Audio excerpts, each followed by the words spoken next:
Serpil'den çok güzel. Arka arkaya.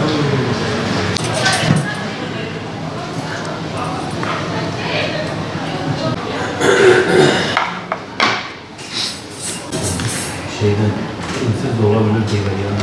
Müşteriye alalım. Biz altında yaşanan, Aralık'ta yaşanan düşüşün 700-800 liraya düştükten sonra tekrar altının 1000 lira üzerine çıkacağını öngörüyorduk. Nitekim bu da gerçekleşti. 1000 liranın üzerine çıkmasıyla şu anda 1030 civarında seyretmekte. Altın hiçbir zaman enflasyonun yaşandığı bir ortamda geride kalmaz. Her zaman enflasyonu yakalar ve yukarı doğru hareket eder. Yani bu altın daha da yukarı hareket edeceğini düşünüyoruz. Şu anda işlerimiz oldukça sakin. Fakat gurbetçilerin gelmesiyle inşallah işlerimizin açılacağını düşünüyoruz. Bayram hareketinin yaşanacağını düşünüyoruz.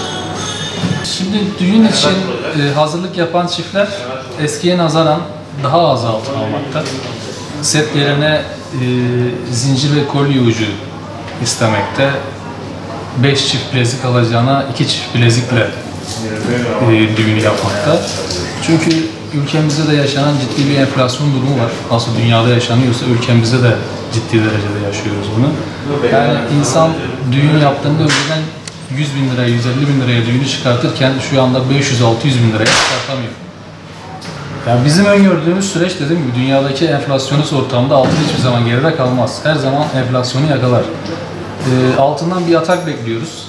Vatandaşı altına yatırım yapması konusunda davet ediyorum. Bu altın bu seviyelerde kalmaz.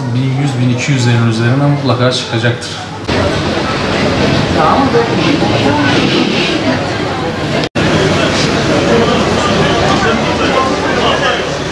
Şu anda tüm halkımızın bildiği gibi yani dünyada olan olağanüstü durumlardan dolayı yani düğün piyasası şu anda yani çok düşüş derecede diyebiliriz. Normallerin alt seviyesinde. Normalde şu sezonlar, bu aylar bizim tam sezonumuzdur. Yani böyle sabah akşam hiç durmadan genç çiftlerimize hitap etmemiz lazım. Ama şu anda altın olağanüstü fiyatlardan dolayı yani çocuk evlendirecek, gelin kız edecek insanlar böyle korkarak artık kuyumcu dükkanlarımıza geliyor.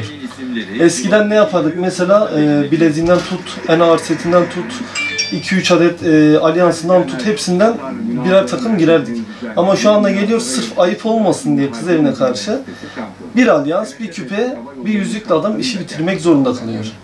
Yani yeri geliyor biz müşteriye karşı fiyat verirken bile çekiniyoruz. Biz kendimiz çekiniyoruz. Kâr marjı zaten çok düşük. Niye? Dediğim gibi yani olağanüstü bir fiyat söylersen zaten müşteri kaçıyor. Müşteri kaçmasını geçtik, adamın zaten bütçesi yok. Mecburen halka yardım etmek zorundayız. Halka yani olanları açmak zorundayız. Elimizden gelen her şeyi yapıyoruz. Yani Allah hepimizin yardımcısı olsun. Şu anda piyasa gerçekten vahim durumda. Sezonda 300-350 düğün çalıyoruz biz. Ama şu anda yani bu fiyatlardan dolayı ortalama yani düğün sezonunda çaldığımız senede 180 düğünü geçmiyor. Yani orayı bu şekilde getiren durumlar bu da bize de yansıyor. Yani pazarlıklar gittikçe düştü. İnsanlar artık gerçekten altın almaya korkuyor. Yani adam kendi kendini geçindirirse altını geçiyor. Altın şu anda böyle büyük bir zevk duruma geldi. Adam mesela önceden gitmiş bir düğüne bir tane urup atmış. Şu anda adam onun belki 5 katını ödüyor. Böyle büyük bir sıkıntılar içerisindeyiz. Yani dediğim gibi Allah herkesin yardımcısı olsun. İnşallah düzelir diye bekliyoruz. Tüm esnafımıza başarılar dileriz.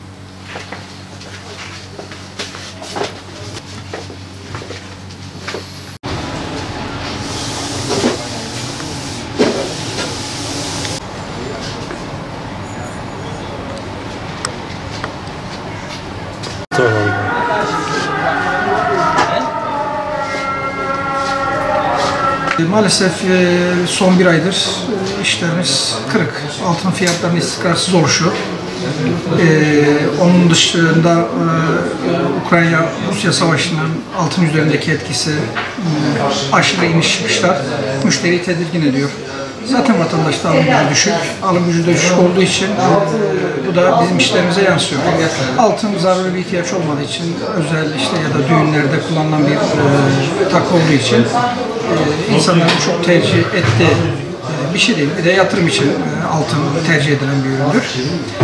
Maalesef vatandaşın alım gücünün düşük olmasıyla birlikte bu işlerimize büyük ölçüde yansıdı.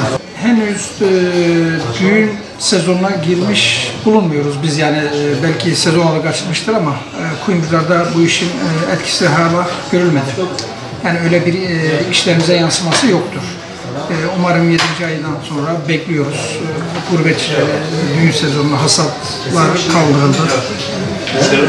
Bunları bekliyoruz. Yani öncesinde gelip 100 gram alıyorsa bugün 20-30 gram alıyor. 50 gram alıyorsa 10-15 gram alıyor. 2 tane yüzük alıyor. Bir çift bilezik alabiliyor. Çünkü alım gücü kalmadı maalesef. Hayat pahalı, şartlar pahalı.